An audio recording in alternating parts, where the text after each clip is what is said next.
G'day everybody, Danny from Board Game Sanctuary here. This video is dedicated to all of the dads, the fatherly figures out there, and in particular, my dad, and all of the board games that remind me of him. Let's go!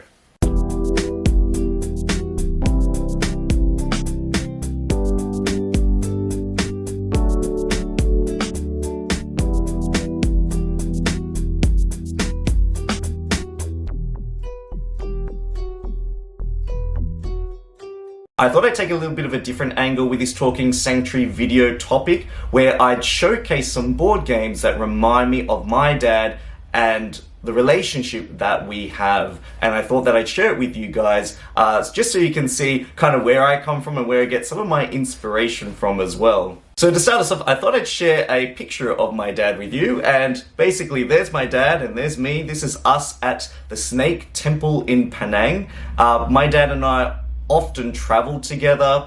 We've been to quite a few Southeast Asian countries. We've been to Northern Australia. My dad is an incredible person, and I just can't believe the life that he has experienced. He grew up in a place called Soc Trang in southern Vietnam. It's kind of like a township that's about 3 or 4 hours drive from Ho Chi Minh City. And he grew up in the rice fields along the Mekong Delta. What really inspires me is, I guess, some of the adversity that he has gone through. You know, he's lived through the Vietnam War. He had to leave his home. His entire family had to leave, and he became a boat refugee where he spent 3 days and 3 nights on the open ocean. And he did spend about over half a year in a refugee camp before he's finally accepted into Australia. And that's where I guess his journey in Australia began, and obviously soon afterwards I came along. Having to leave, you know, your home country and starting a brand new life in a way that you don't really expect is very inspiring to me. And the adversity that I had to go through in order to do that means that I have been really grateful in terms of having a better life and also a better upbringing. So it wasn't too long ago that my dad and I actually went back to Vietnam, and that was the first time he had been back to Vietnam in about 30 years since after he left. And that was an incredible and surreal experience. We went to northern Vietnam and traveled all the way through central Vietnam and down to Ho Chi Minh City, back to his hometown. And it was an incredibly emotional experience to be able to walk in his shoes and just really see his reactions to how everything had changed as well as not changed. And that was an incredibly powerful, impactful experience for me, one that I will absolutely never forget. And I guess that's part of the inspiration for this video. So what I'm going to do is I'm going to show you some board games that definitely remind me of him. And these are games that I have either played with my dad over the years, or they're games that I'm really keen to get out on the table this Father's Day and have a go and kind of relive some of those interests and memories that we have together. The first game is actually 2 games, but there's 2 versions of it, and basically it reminds me of his passion for gardening. The idea that we used to have this greenhouse.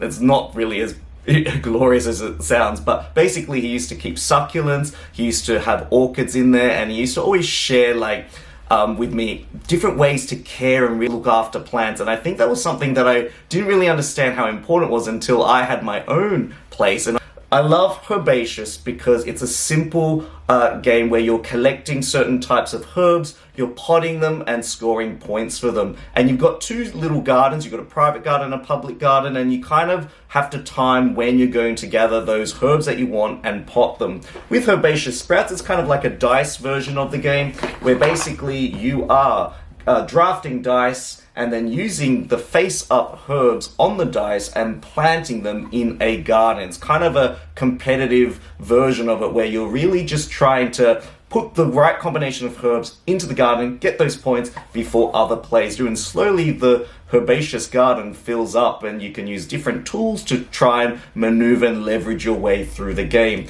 These 2 beautiful games are super easy to teach, really relaxing to play, and I think they're perfect games for Father's Day. When I was 5, my dad got me the most amazing watercolor paint set that I'd ever seen. In fact, I probably didn't know how to paint very well when I was that age, but what I do remember was taking that watercolor set outside and my dad showing me how to mix the colors and actually craft my own cool paintings with them. I just love the care that he took in terms of getting me to value, I guess, the art materials that I had in front of me. My dad absolutely loved paintings, and he loved painting things related to nature. He loved painting birds, fish, flowers. There's a beautiful art book on floral art that he actually shared with me, and I often refer to this book to kind of get inspiration for my own paintings. Canvas is a card crafting game where players are creating their own beautiful art pieces, and what's beautiful about Canvas is that they come with these transparent cards, and these transparent cards have different icons on them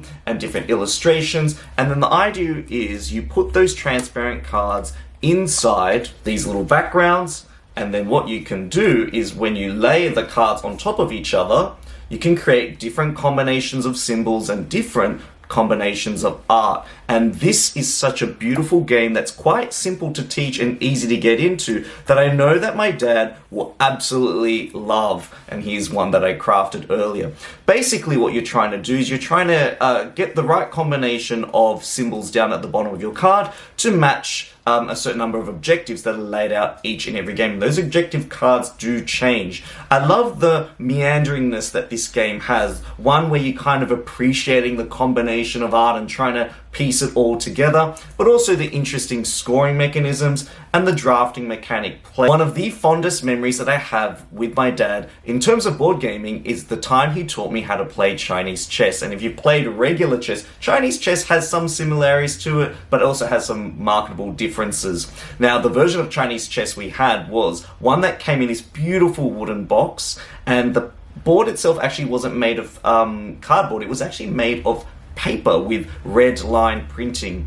The pieces themselves were wooden and had all these really cool engravings of the Chinese characters on them. And if you think of a regular chessboard, a Chinese chessboard has like a river system in the middle that kind of divides the board into two sections. The other difference with Chinese chess is that instead of moving in the spaces, you actually move along the red lines. The king actually stays in a 2x2 box and actually can't move outside of that box, whereas in regular chess, the king can kind of move across the entire board. And if both kings in chess see each other, that kind of is like checkmate, basically. So you've got to kind of protect your king and ensure that they don't line up. I often really was impressed how my dad never played easy. He would always, use the best strategies against me. He'd always make me really work for a win. Onitama. Each game, players have 5 different animal cards that kind of dictate how you can move your pawns or your emperor across this grid.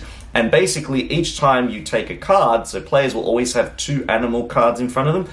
Every time you use a card, you've got to replace it with the one that's left over. And so you kind of know that there are 5 different moves you can make, and every time you move, that move kind of gets passed around and eventually ends up in the opponent's hand. And that just makes for such a cool, fast, fun, abstract experience. And I just think my dad will love the simplicity of the actions, as well as this fresh twist on the original version of chess. Vietnamese food is something that reminds me of family and spending time with my dad in the kitchen. Every time we would get together for a family celebration or celebrating New Year, I loved watching my dad prepare the meals that we were going to eat. He just had that kind of flair for creating a traditional Vietnamese feast, but also putting his own stamp and twist to the dishes that we absolutely love. Now, I also remember traveling with him through Vietnam, going to Ha Long Bay, Hoi An, Ho Chi Minh, and just trying all the different cuisines, or whether it be pho or those beautiful crispy yellow pancakes called bánh xèo. This card game is a Vietnamese card game called Lanman. It's by a Vietnamese board game publishing company, and if you are looking to get this game, it actually has English rules translations inside the box, and they also have some other really cool Vietnamese themed games. Now, this game is all about cooking the perfect dish, and it's set collection with a little bit of a twist. The twist is everyone is contributing to the set in some way. So basically, the game comes with 4 different types of colored cards: green, blue, pink, and orange. Each color comes with 4 different ingredients, and if players can play the 4 ingredients into the pot, then they've successfully cooked that dish, and the player who finishes the pot gets to keep those cards to score at the end of the game. Now, that's kind of a little bit tricky when everyone's trying to complete the dish at the same time. There are a few little things to note. When you play an ingredient card into the pot, it triggers a particular action that you can take, whether it's forcing the other players to discard particular colored ingredients, whether it be drawing extra cards, or even swapping hands with another player. If the pot has too many random ingredients in it, the pot is destroyed and all those cards get distributed evenly amongst the players. And that's not really good for everyone because you do want to get these sets. And so this game has that kind of tense element of wanting to complete a pot, kind of semi-helping other players to complete it, hoping that when it gets around to you have the right card to finish off the set and get those points for the end of the game. At the end of the Vietnam War, my dad's family got separated, and I'm talking about global separation. My dad and his brother, who went to a refugee camp in Malaysia, ended up in Australia. My grandparents ended up in America with one of my aunts, and also one of my other aunts on my dad's side remained in Vietnam. So you've got this kind of global connection and global separation of family, and sometimes, you know, it would be like decades before I even got to see them again. I think I've only seen my aunt 3 times in my entire life. That family stretching just is something that I've had to kind of deal with my whole life. And my granddad and my grandma were like in America, you know, 12,000 kilometers away. It's just kind of mind-blowing to see how family have been affected by this one big event. Now, we did travel to America during the 90s, and we did go on a trip with my dad's parents, my grandparents, to Yosemite National Park. Beautiful, beautiful place to visit.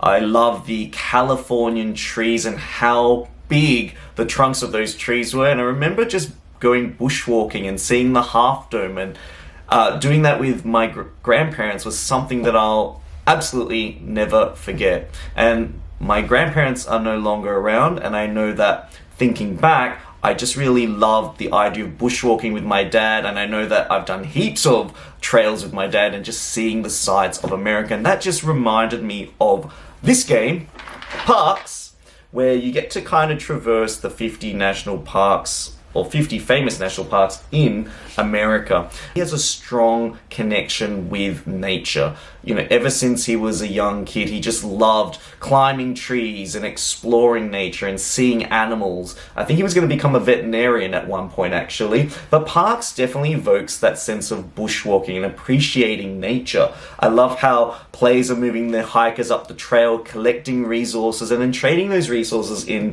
for really cool, giant, tarot-sized park cards, and then you can kind of get little ability cards to put in your backpack to try and improve your efficiency.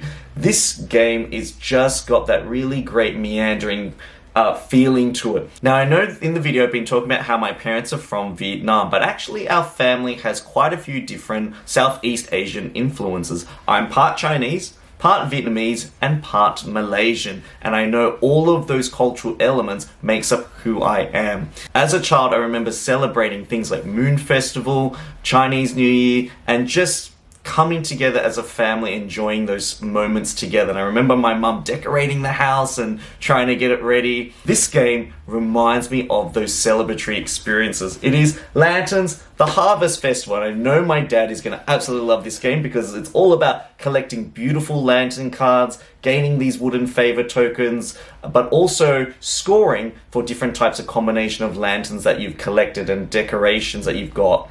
This game has a cool twist on tile placement. Basically, when players place a tile in this game, depending on where you're sitting around the table, will impact what type of lantern card that you're going to be drawing. So if you've got the yellow lanterns facing you, you're going to be drawing a yellow lantern card this turn, and every tile that's placed will net every player a type of lantern card. And basically, you've got to think about the geography of what you're building in the central area, as well as what cards you're actually potentially giving to the other players. When I was a kid, my dad gave me my first guppy, which is kind of like a really easy to keep type of fish that you can keep in your house fish tank.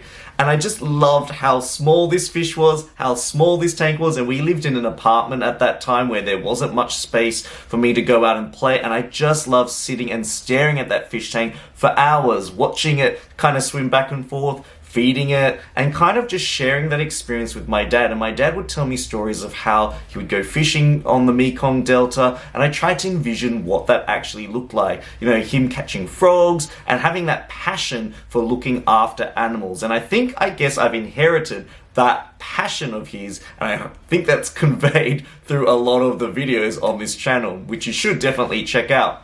Now, this final game that I want to share with you is one that I know he will absolutely appreciate. It's a beautiful tile laying game about scoring koi and matching the koi around different ornaments to score victory points. And it is a gorgeous, crunchy puzzle.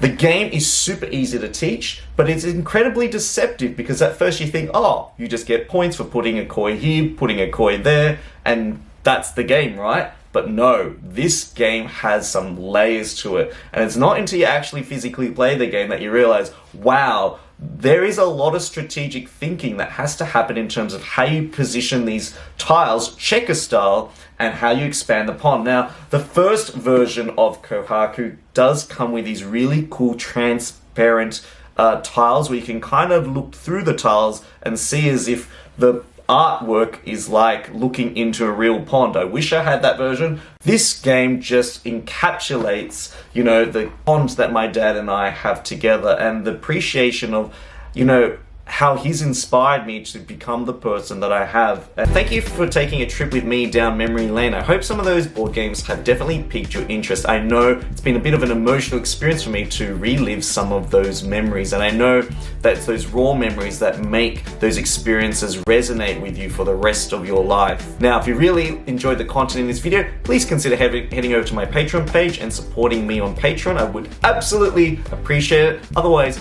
consider giving us a like and a subscribe. And I continually am appreciative of the wonderful comments, feedback, and engagement that I see on this channel. And I can't wait to bring you some more amazing, cool board game content. This is Danny signing out, and make sure your next game is an amazing one. Goodbye.